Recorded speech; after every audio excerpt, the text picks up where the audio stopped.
let us have discuss about the instrument of interstate relations. I am Dr. Shubhakar Achari, Mandarkar College, Kundapur. First of all, we are taken into consideration as the balance of power and its meaning and devices. This is the new chapter we are going to discuss now. Balance of power is one of the concept of international relations which has dominated the interstate behavior patterns for about the 4 centuries, from the 5th centuries to the 19th century. 5th century to the 19th century. The aspirations for power on part of the nation, trying to either to maintain or overthrow the status quo, leads to the balance of power. Usually, the states are driven by an urge to enlarge their territory and also enhances their prestige. It is the military power. It is the military power of other states which restrains them. Thus, the national power of nation, it regulates the interstate relations between the nation to establish peace in the world. The principles of balance of power tries to establish stability in this world of politics. So, balance of power is meant to prevent war and preserve this universe from the destruction. ಪ್ರಿಯ ವಿದ್ಯಾರ್ಥಿಗಳೇ, ನಾವೀಗ ಶಕ್ತಿ ಸಮತೋಲನ, ಅದರ ಅರ್ಥ ಮತ್ತು ತಂತ್ರಗಳ ಬಗ್ಗೆ ಅಧ್ಯಯನವನ್ನು ಮಾಡೋಣ. ಶಕ್ತಿ ಸಮತೋಲನವು ಅಂತಾರಾಷ್ಟ್ರೀಯ ಸಂಬಂಧದ ಒಂದು ಪರಿಕಲ್ಪನೆಯಾಗಿದ್ದು 15 ಮತ್ತು 19ನೇ ಶತಮಾನದವರೆಗೆ ಸುಮಾರು 4 ಶತಮಾನಗಳ ಕಾಲ ರಾಷ್ಟ್ರಗಳ ನಡುವಿನ ನಡವಳಿಕೆಯ ಸ್ವರೂಪವನ್ನು ಅದು ನಿಯಂತ್ರಿಸಿದೆ. ಯಥಾಸ್ಥಿತಿಯನ್ನು ಉಳಿಸಿಕೊಳ್ಳಲು ಅಥವಾ ಉಚ್ಚಾಟಿಸುವ ಬಗ್ಗೆ ರಾಷ್ಟ್ರಗಳು ಅಧಿಕಾರವನ್ನು ಹೊಂದಲು ಬಯಸಿದಾಗ ಶಕ್ತಿಯ ಸಮತೋಲನಕ್ಕೆ ದಾರಿಯಾಗುತ್ತದೆ. ಸಾಮಾನ್ಯವಾಗಿ ರಾಷ್ಟ್ರಗಳು ತಮ್ಮ ಭೂಪ್ರದೇಶವನ್ನು ವಿಸ್ತರಿಸುವ ಮತ್ತು ತಮ್ಮ ಪ್ರತಿಷ್ಠೆಯನ್ನು ಎತ್ತರಿಸುವ ತವಕದಲ್ಲಿರುತ್ತವೆ. ಆದರೆ ಇತರ ರಾಷ್ಟ್ರಗಳ ಸೇನಾಬಲ ಅಂತಹ ಆಸೆಗೆ ಕಡಿವಾಣ ಹಾಕುತ್ತದೆ. ಈ ರೀತಿಯಲ್ಲಿ ಒಂದು ರಾಷ್ಟ್ರದ ರಾಷ್ಟ್ರೀಯ ಬಲವು ರಾಷ್ಟ್ರಗಳ ನಡುವಣ ಸಂಬಂಧವನ್ನು ನಿಯಂತ್ರಿಸುವ ಮೂಲಕ ಜಗತ್ತಿನಲ್ಲಿ ಶಾಂತಿಯನ್ನು ಸ್ಥಾಪಿಸುವುದಕ್ಕೆ ಸಹಕರಿಸುತ್ತದೆ.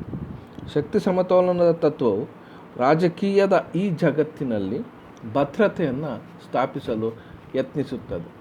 ಒಟ್ಟಿನಲ್ಲಿ ಶಕ್ತಿ ಸಮತೋಲನದಿಂದ ಯುದ್ಧವನ್ನು ತಡೆದು ಜಗತ್ತು ನಾಶ ಆಗುವುದನ್ನು ನಾವು ತಪ್ಪಿಸಬಹುದು ಎಂಬುದು ಬಹಳ ಮುಖ್ಯವಾದಂತಹ ಅಂಶ.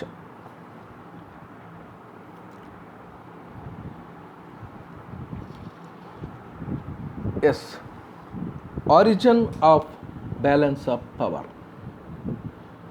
Even though the theory and practice of balance of power is recent origin, the concept was in operation from the beginning of the Greek city-states. But the period between 16th to the beginning of the 19th century is regarded as the golden age of the balance of power system. ಶಕ್ತಿ ಸಮತೋಲನದ ಮೂಲವನ್ನು ನಾವು ನೋಡುವುದಾದರೆ, ಶಕ್ತಿ ಸಮತೋಲನ ಸಿದ್ಧಾಂತ ಮತ್ತು ಪ್ರಯೋಗವು ಈಚೆಗೆ ಅಸ್ತಿತ್ವಕ್ಕೆ ಬಂದುದಾದರೂ ಕೂಡ ಈ ಪರಿಕಲ್ಪನೆ ಗ್ರೀಕ್ ನಗರ ರಾಜ್ಯಗಳ ಆರಂಭ ಕಾಲದಿಂದಲೇ ಆಚರಣೆಯಲ್ಲಿತ್ತು. ಆದರೆ 16ನೇ ಶತಮಾನದಿಂದ 19ನೇ ಶತಮಾನದ ಆರಂಭದವರೆಗಿನ ಅವಧಿಯನ್ನು ಶಕ್ತಿ ಸಮತೋಲನದ ಸುವರ್ಣ ಯುಗ ಎಂದು ಅಭಿಪ್ರಾಯಪಡುತ್ತಾರೆ. ಸಮಕಾಲೀನ ಜಗತ್ತಿನಲ್ಲಿ ರಾಷ್ಟ್ರೀಯ ಪ್ರಭುತ್ವ ವ್ಯವಸ್ಥೆಯು ಅವಿಭಾಜ್ಯ ಅಂಗ ಆಗಿದೆ ಎಂಬುದನ್ನು ನಾವಿಲ್ಲಿ ಪರಿಗಣಿಸಬಹುದು.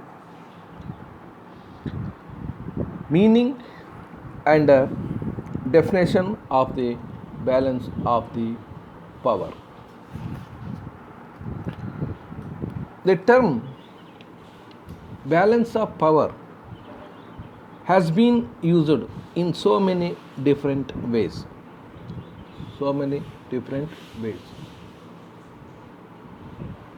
The word is associated with the equilibrium.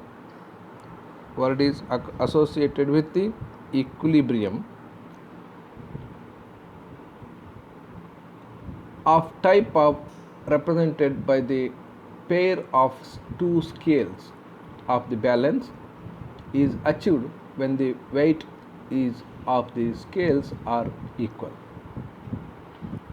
ಶಕ್ತಿ ಸಮತೋಲನ ಎಂಬ ಪದವನ್ನು ನಾವು ಈ ರೀತಿ ವಿವರಿಸಬಹುದು.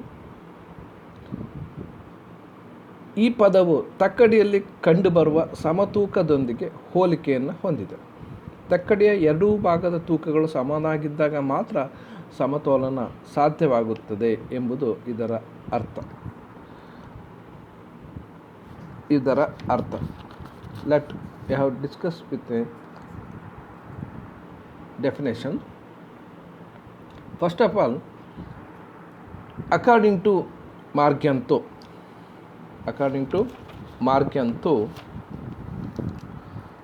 it is an actual state of affairs in which power is distributed among several nations with approximate equality.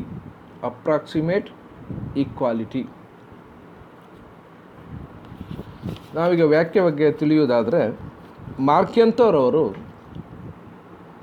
ಇದನ್ನು ವ್ಯಾಖ್ಯಾನಿಸಿದ್ದಾರೆ. ಶಕ್ತಿ ಸಮತೋಲನ ಎಂದರೆ ಏನೆಂಬುದನ್ನು ಮಾರ್ಕಿಯಂತೋರವರ ಅಭಿಪ್ರಾಯದಲ್ಲಿ ನೋಡುವುದಾದರೆ, ಇದೊಂದು ವಿದ್ಯಮಾನದ ಸ್ಥಿತಿಯಾಗಿದ್ದು ಅದರಲ್ಲಿ ಸಮಾನತೆ ಇರುವ ಹಲವು ರಾಷ್ಟ್ರಗಳ ನಡುವೆ ಶಕ್ತಿಯು ಹಂಚಿಕೆ ಆಗಿರುತ್ತದೆ ಎಂಬ ಅಭಿಪ್ರಾಯವನ್ನು ಸೂಚಿಸುತ್ತಾರೆ.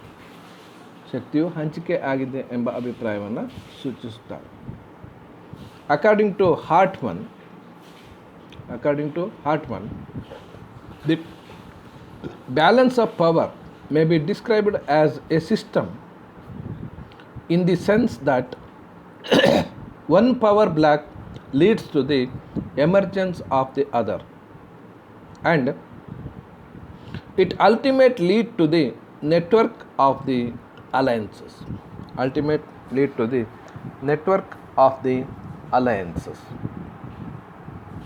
ಹಾರ್ಟ್ಮನ್ ಅವರ ಅಭಿಪ್ರಾಯದಲ್ಲಿ ಶಕ್ತಿ ಸಮತೋಲನ ಎಂದರೆ ಒಂದು ಶಕ್ತಿ ಬಣದಿಂದ ಮತ್ತೊಂದು ಶಕ್ತಿ ಬಣವು ಹುಟ್ಟುವುದು ಮತ್ತು ಅಂತಿಮವಾಗಿ ಮೈತ್ರಿಕೂಟಗಳ ಒಂದು ಜಾಲವೇ ನಿರ್ಮಾಣವಾಗುವ ವ್ಯವಸ್ಥೆಯನ್ನು ನಾವು ಶಕ್ತಿ ಸಮತೋಲನ ಎಂದು ಕರೆಯುತ್ತೇವೆ ಎಂದು ಅಭಿಪ್ರಾಯವನ್ನು ಸೂಚಿಸಿದ್ದಾರೆ. Next we are move on to the nature or features of the balance of power. The real nature of the concept of balance of power can be understood through its features of the characteristics which are as follows.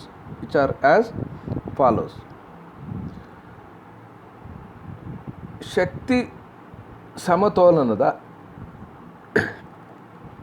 ಸ್ವರೂಪ ಮತ್ತು ಲಕ್ಷಣವನ್ನು ನಾವೀಗ ಚರ್ಚೆಯನ್ನು ಮಾಡುವುದಾದರೆ, ಶಕ್ತಿ ಸಮತೋಲನ ಪರಿಕಲ್ಪನೆಯು ನೈಜ ಸ್ವರೂಪವನ್ನು ಅದರ ಸ್ವಭಾವ ಮತ್ತು ಗುಣಲಕ್ಷಣಗಳ ಮೂಲಕ ತಿಳಿಯಬಹುದು. ಅದು ಈ ರೀತಿ ಇರುತ್ತದೆ ಎಂಬುದನ್ನು ನಾವು ನೋಡ್ಬೋದು. First of all, the characteristic features of the balance of power is 1. Equilibrium. The term balance of power suggests the equilibrium balance. This equilibrium is subject to constant ceaseless change and also shifting political pattern and power relationship, or in other words, to the disequilibrium. Thus, the concept deals with the equilibrium as well as the disequilibrium. ಸಮತೂಕ. ಶಕ್ತಿ ಸಮತೋಲನ ಎಂಬ ಪದ ತಕ್ಕಡಿಯ ಸಮತೂಕವನ್ನು ಪ್ರತಿನಿಧಿಸುತ್ತದೆ. ಈ ಸಮತೂಕವು ನಿರಂತರವಾಗಿ ಬದಲಾಗುತ್ತಾ ಇರುತ್ತದೆ. ರಾಜಕೀಯ ವಿನ್ಯಾಸಗಳು ಹಾಗೂ ಬಲದ ಸಂಬಂಧಗಳಲ್ಲಿ ಬದಲಾಗುತ್ತವೆ, ಅಂದರೆ ಸಮತೂಕವು ತಪ್ಪುತ್ತದೆ. ಒಟ್ಟಿನಲ್ಲಿ ಶಕ್ತಿಯ ಸಮತೋಲನ ಎನ್ನುವ ಈ ಪರಿಕಲ್ಪನೆ ಸಮತೂಕ ಮತ್ತು ಅದರ ಅಭಾವವನ್ನು ಕೂಡ ತಿಳಿಸುತ್ತದೆ ಅಥವಾ ತಿಳಿ ಹೇಳುತ್ತದೆ ಎಂದು ಅಭಿಪ್ರಾಯವನ್ನು ವ್ಯಕ್ತಪಡಿಸಬಹುದು. Point number second is temporary.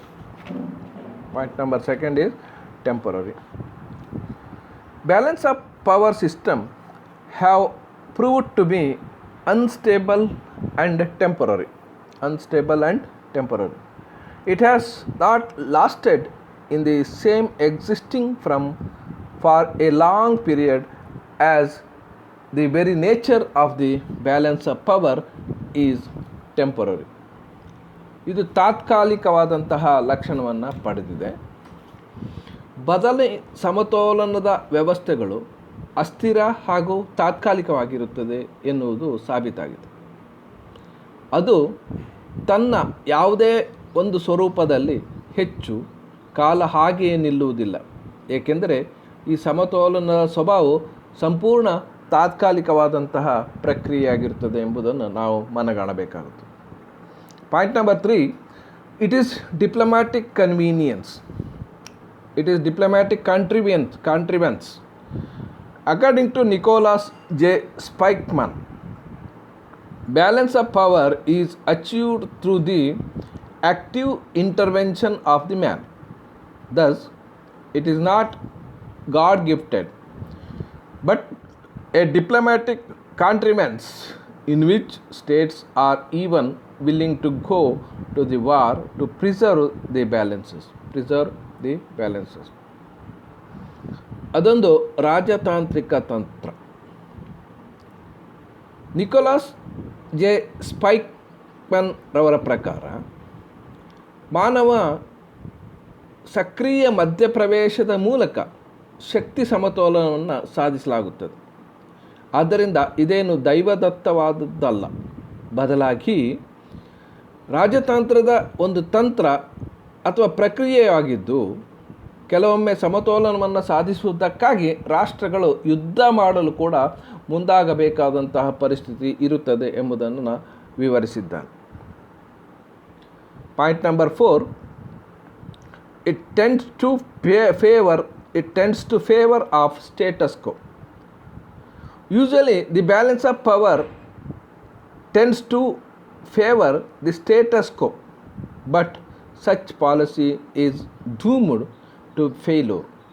Thus, to be effective, the balance of powers policy must be changing and dynamic. ಯಥಾಸ್ಥಿತಿಯನ್ನು ಕಾಪಾಡಲು ಇದು ಪ್ರಯತ್ನಿಸುತ್ತದೆ. ಸಾಮಾನ್ಯವಾಗಿ ಶಕ್ತಿಯ ಸಮತೋಲನವು ಯಥಾಸ್ಥಿತಿಯನ್ನು ಉಳಿಸಿಕೊಳ್ಳುವುದಕ್ಕೆ ಪರವಾಗಿರುತ್ತದೆ, ಆದರೆ ಅಂತಹ ನೀತಿ ವಿಫಲವಾಗುವುದು ಖಚಿತ. ಆದ್ದರಿಂದ ಪರಿಣಾಮಕಾರಿಯಾಗಿ ಆಗಬೇಕಿದ್ದರೆ ಶಕ್ತಿಯ ಸಮತೋಲನದ ನೀತಿಯು ಬದಲಾಗುತ್ತಿರಬೇಕು ಮತ್ತು ಚಲನಶೀಲವಾಗಿರಬೇಕು ಎಂಬುದು ಮುಖ್ಯವಾದ ಅಂಶ. Number 5, elusive. It is difficult for any nation to tell where balance of power has been achieved. Real balance of power does not exist. Only when war breaks out, one is aware of the absence of balance of power. War again upsets the balance and creates the conditions for existence of balance of power policy. Hence, balance of power appears to be elusive. ಐದನೇ ಅಂಶವನ್ನು ನೋಡೋದಾದರೆ, ಇದು ಎಟುಕದಿರುವಂಥದ್ದು, ಕೈಗೆ ಎಟುಕದಿರುವಂಥದ್ದು ಎಂದರ್ಥ. ಶಕ್ತಿಯ ಸಮತೋಲನವನ್ನು ಎಲ್ಲಿ ಸಾಧಿಸಲಾಗಿದೆ ಎಂದು ಕೇಳಿದರೆ ಅದಕ್ಕೆ ಉತ್ತರಿಸಲು ಯಾವುದೇ ರಾಷ್ಟ್ರಕ್ಕೆ ಸಾಧ್ಯವಿಲ್ಲ ಮತ್ತು ಕಷ್ಟವಾಗಬಹುದು. ನೈಜವಾದ ಶಕ್ತಿಯ ಸಮತೋಲನ ಅಸಂಭವ. ಯುದ್ಧ ಸ್ಫೋಟಗೊಂಡಾಗಲೇ ಶಕ್ತಿಯ ಸಮತೋಲನ ಇರದಿದ್ದುದು ಅಥವಾ ಇದ್ದುದು ಗಮನಕ್ಕೆ ಬರುತ್ತದೆ. ಯುದ್ಧವು ಮತ್ತೊಮ್ಮೆ ಸಮತೋಲನವನ್ನು ಅಡಿಮೇಲು ಮಾಡುತ್ತದೆ ಮತ್ತು ಶಕ್ತಿಯ ಸಮತೋಲನ ನೀತಿಯು ಅಸ್ತಿತ್ವಕ್ಕೆ ಬೇಕಾದ ವಾತಾವರಣವನ್ನು ನಿರ್ಮಿಸುತ್ತದೆ.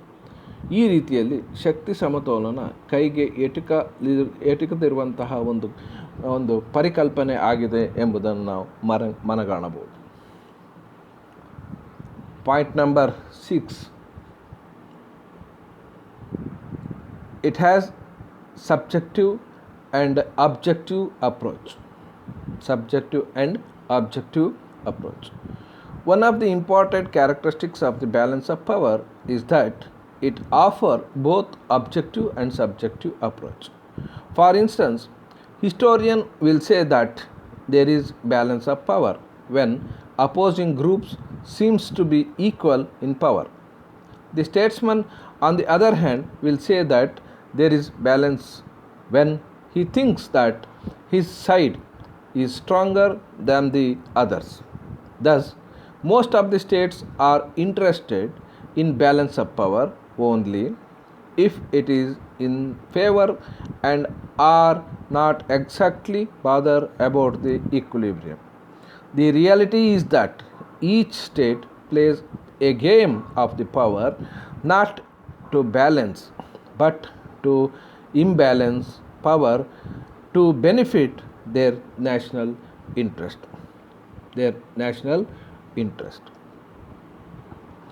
ಶಕ್ತಿ ಸಮತೋಲನವು ವ್ಯಕ್ತಿನಿಷ್ಠ ಹಾಗೂ ವಸ್ತುನಿಷ್ಠದ ಸ್ವರೂಪವನ್ನು ಪಡೆದಿದೆ. ಶಕ್ತಿ ಸಮತೋಲನದ ಮುಖ್ಯ ಲಕ್ಷಣವೆಂದರೆ ಅದು ವಸ್ತುನಿಷ್ಠವೂ ಹೌದು, ವ್ಯಕ್ತಿನಿಷ್ಠವೂ ಹೌದು. ಉದಾಹರಣೆಗೆ, ಪರಸ್ಪರ ವಿರುದ್ಧವಾದ ಗುಂಪುಗಳು ಬಲ ಸಮನಾಗಿದ್ದಾಗ ಶಕ್ತಿಯ ಸಮತೋಲನವಿರುತ್ತದೆ ಎಂದು ಇತಿಹಾಸಕಾರರು ಹೇಳುತ್ತಾರೆ. ಆದರೆ ರಾಜಕೀಯ ನಾಯಕರು ತಮ್ಮ ಕಡೆಯ ಬಲ ಇತರರಿಗಿಂತ ಅಧಿಕವಾಗಿದ್ದಾಗ ಶಕ್ತಿಯ ಸಮತೋಲನ ಇರುತ್ತದೆ ಎಂದು ಅಭಿಪ್ರಾಯಪಡುತ್ತಾರೆ.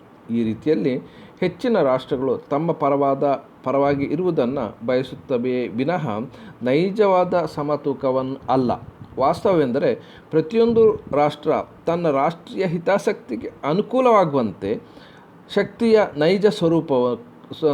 ನೈಜ ಸಮತೋಲನಕ್ಕೆ ಯತ್ನಿಸುವುದಿಲ್ಲ, ಬದಲಾಗಿ ಅಸಮತೋಲನಕ್ಕೆ ಸದಾಕಾಲ ಯತ್ನಿಸುತ್ತದೆ ಎಂಬುದು ಬಹಳ ಪ್ರಮುಖವಾದಂತಹ ಅಂಶ. Point number 7. It is the game of the great power. It's the game of the great power.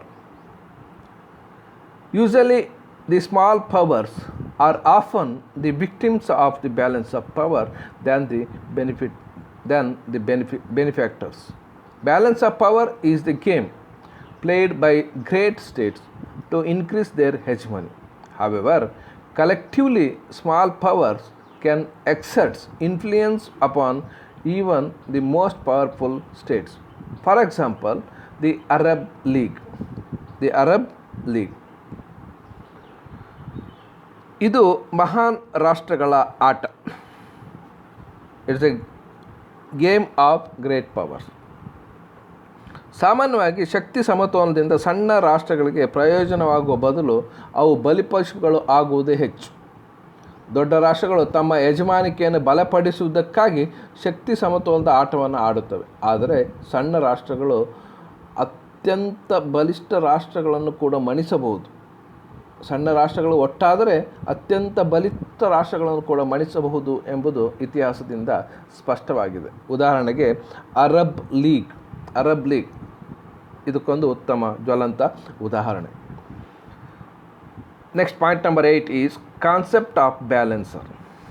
Balance of the power requires a balancer for successful operation of the system in order to keep the balance.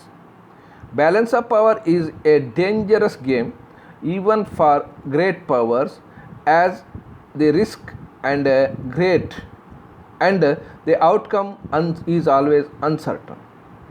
The Great Britain in the 18th and 19th century was able to play the role of effective balancer of the European states. But in the late 19th and 20th century, America played this role. Today, no real balancer exists, and many points out that UN is striving to become the balancer. ಸಮತೋಲನಕಾರನ ಪರಿಕಲ್ಪನೆ. ಸಮತೋಲನವನ್ನು ಸರಿಯಾಗಿ ಕಾರ್ಯನಿರ್ವಹಿಸೋಕ್ಕೆ ಬರುವ ಸಮತೋಲನಕಾರನ ಅಗತ್ಯವಿರುತ್ತದೆ. ಬೃಹತ್ ರಾಷ್ಟ್ರಗಳಿಗೆ ಕೂಡ ಶಕ್ತಿ ಸಮತೋಲನ ಅಪಾಯಕಾರಿ ಆಟವೆನಿಸುತ್ತದೆ, ಏಕೆಂದರೆ ಇದರಲ್ಲಿ ಅಪಾಯ ಅಧಿಕ, ಫಲಿತಾಂಶ ಅನಿಶ್ಚಿತ. 18 ಮತ್ತು 19ನೇ ಶತಮಾನದಲ್ಲಿ ಬ್ರಿಟನ್ ಐರೋಪ್ಯ ರಾಷ್ಟ್ರ ವ್ಯವಸ್ಥೆಯನ್ನು ಪರಿಣಾಮಕಾರಿಯಾದ ಸಮತೋಲನಕಾರನಾಗಿ ಮೂಡಿಬಂದಿತ್ತು. 19ನೇ ಶತಮಾನದ ಕೊನೆಯ ಭಾಗ ಮತ್ತು 20ನೇ ಶತಮಾನಗಳಲ್ಲಿ ಈ ಪಾತ್ರವನ್ನು ಅಮೆರಿಕ ನಿರ್ವಹಿಸುತ್ತಿತ್ತು. ಇವತ್ತು ಯಾವುದೇ ನೈಜ ಸಮತೋಲನಕಾರನಿಲ್ಲ, ಆದರೆ ವಿಶ್ವಸಂಸ್ಥೆ ಇದನ್ನು ಪ್ರಯತ್ನಿಸುತ್ತಿದೆ ಎಂದು ಹಲವರು ಅಭಿಪ್ರಾಯವನ್ನು ವ್ಯಕ್ತಪಡಿಸುತ್ತಾರೆ. Number 9, it maintains independence of the states and not peace. Balance of power is not primarily meant to preserve peace. It has tended to increase the tension between the nations and also precipitated wars. It is pointed out that balance of power system in the final analysis rests upon war and is primary mean to preserve the independence of the states. ರಾಷ್ಟ್ರಗಳ ಶಾಂತಿಯನ್ನು ಕಾಪಾಡುತ್ತದೆ. ರಾಷ್ಟ್ರಗಳ maintenance independent states and not peace. ರಾಷ್ಟ್ರಗಳು ಶಾಂತಿಯನ್ನು ಕಾಪಾಡುತ್ತದೆ, ಆದರೆ ಶಾಂತಿಯನ್ನಲ್ಲ ಅಂದರ್ಥ. ಶಾಂತಿಯನ್ನು ಕಾಪಾಡುವುದು ಶಕ್ತಿ ಸಮತೋಲನದ ಮೂಲಭೂತ ಉದ್ದೇಶ ಅಲ್ಲ.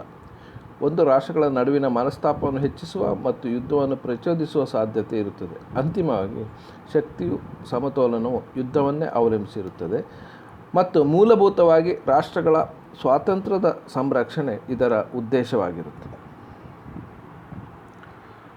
Last point, it is more suitable to the dictatorship. A democratic nation is a poor leader in the balance of power game, except in period of crisis. A dictatorship, on the other hand, is interested in dominating the contest, establishing its own rules and gathering in all the rewards or benefits and reward of the games. ಈ ವ್ಯವಸ್ಥೆ ಸರ್ವಾಧಿಕಾರಿಗಳಿಗೆ ಹೆಚ್ಚು ಸೂಕ್ತವಾದಂತಹ ವ್ಯವಸ್ಥೆ. ಬಿಕ್ಕಟ್ಟಿನ ಸಂದರ್ಭಗಳನ್ನು ಹೊರತುಪಡಿಸಿದರೆ ಶಕ್ತಿಯ ಸಮತೋಲನ ಆಟದಲ್ಲಿ ಒಂದು ಪ್ರಜಾಸತ್ತಾತ್ಮಕ ರಾಷ್ಟ್ರವು ಓರ್ವ ಕಳಪೆ ನಾಯಕನೆನಿಸುತ್ತದೆ.